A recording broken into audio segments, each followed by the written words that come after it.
Welcome to this explainer. Let's jump right in, because today we're uncovering the absolutely fascinating, incredibly precise, and, let's be honest, surprisingly misunderstood science behind exactly how and why medications are injected into the human body. We are pulling back the curtain on a procedure that literally happens millions of times a day around the world, yet it holds all these hidden mechanics that most of us never even think twice about. So think about the last time you got a vaccine or maybe saw someone get an emergency medication. It actually brings up a really simple question that completely shatters the assumption that a shot is, well, just a shot. Have you ever wondered why some medications sting like crazy in your upper arm, while others require a much deeper injection right into your hip? Well, as we're going to see, the anatomy of an injection is a highly exact science. To really answer that question, we first need to define a term you will see all the time in medical literature, the parenteral route. This is basically the crucial mechanism of completely bypassing the digestive system. When you swallow a pill, it has to run a gauntlet, surviving your harsh stomach acid and getting processed by your liver before it does anything. But with the parenteral route, which is a fancy way of saying injections or IV infusions, we skip all that nonsense and go straight into the body's tissues or directly into the bloodstream. So here is our roadmap for today. We're going to look at why we bypass digestion, explore the different routes of injection, dig into why your body mass actually matters a ton, talk about choosing the right injection site, discuss the concept of therapeutic orphans, and finally, look at some really wild delivery innovations. Okay, Section 1. Let's talk about bypassing the digestive system. When time is literally of the essence, the parenteral route is absolutely unmatched. Bypassing the stomach provides this immediate therapeutic effect. It essentially guarantees 100% bioavailability of the drug. What that means is absolutely none of the medication gets lost to that first-pass metabolism in the liver we just talked about. And this is vital in emergencies. Think about it. If a patient is unconscious, vomiting, or in full-blown anaphylactic shock, handing them a pill simply isn't an option. In those critical moments, a syringe is quite literally a lifesaver. Moving on to Section 2, exploring the actual injection routes. To really understand this, picture a super crisp, highly detailed 3D medical visualization. We're in a bright, clean clinical setting. A healthcare professional in blue scrubs and gloves is using perfect sterile technique with a syringe and a vial. Now, depending on how fast a drug needs to hit, they have a few options. For an immediate effect, they go intravenous, or IV, sliding the needle directly into a vein.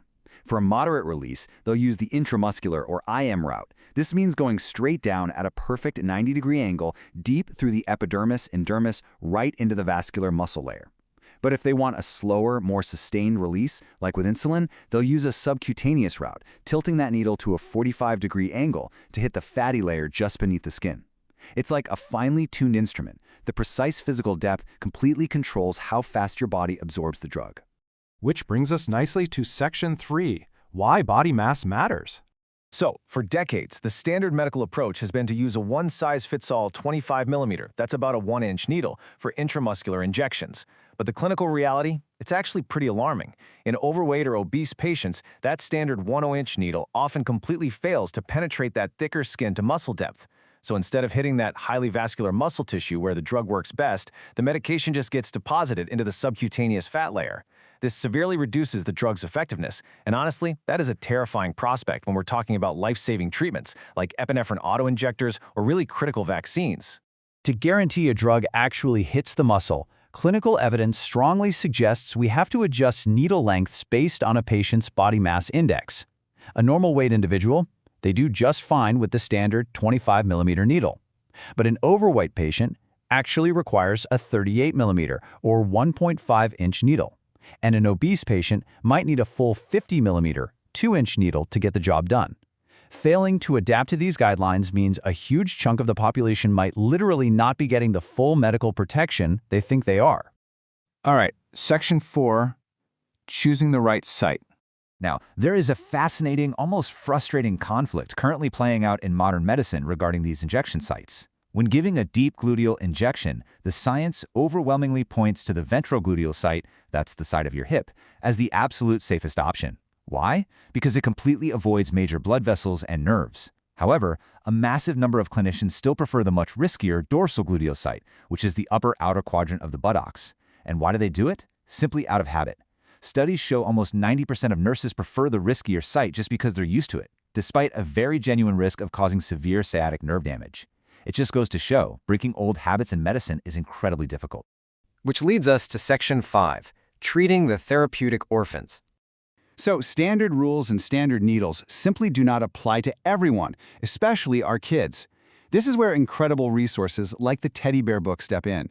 You see, infants and children are not just tiny adults.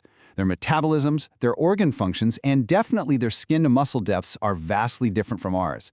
Because a lot of drugs are historically only tested on adult populations, specialized reference guides are absolutely essential for safely calculating and dosing injectable medications for the youngest, most vulnerable patients. And this whole disparity leads to a really heartbreaking term used in the medical field, therapeutic orphans. These are infants and children who end up receiving off-label medications simply because safety and effectiveness for their specific age group haven't been officially established by regulatory bodies like the FDA. This lack of specific labeling basically forces pediatricians to carefully extrapolate data from adult trials. It really highlights just how absolutely critical customized, pediatric-specific guidelines are to keeping kids safe. Finally, let's wrap up with Section 6, Innovations in Parenteral Delivery.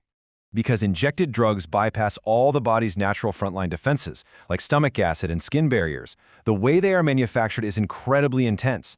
Every single vial and syringe has to undergo the strictest aseptic manufacturing steps imaginable. We're talking about pristine grade A and B cleanroom environments, continuous testing for microscopic particulate matter, and rigorous container closure checks just to prevent lethal infections. Seriously, the tiny little vial of liquid your doctor injects into you is arguably one of the most highly scrutinized, closely monitored products on the entire planet. But the actual delivery method of that liquid is evolving rapidly. To solve major issues like needle phobia, those inaccurate depth problems based on BMI we talked about, and just general patient adherence, the industry is churning out some mind-blowing innovations. We're seeing the rise of microneedle patches that painlessly deliver drugs straight into the top layers of the skin. There are wearable smart injectors that just stick to your skin and slowly pump in biologics over several hours.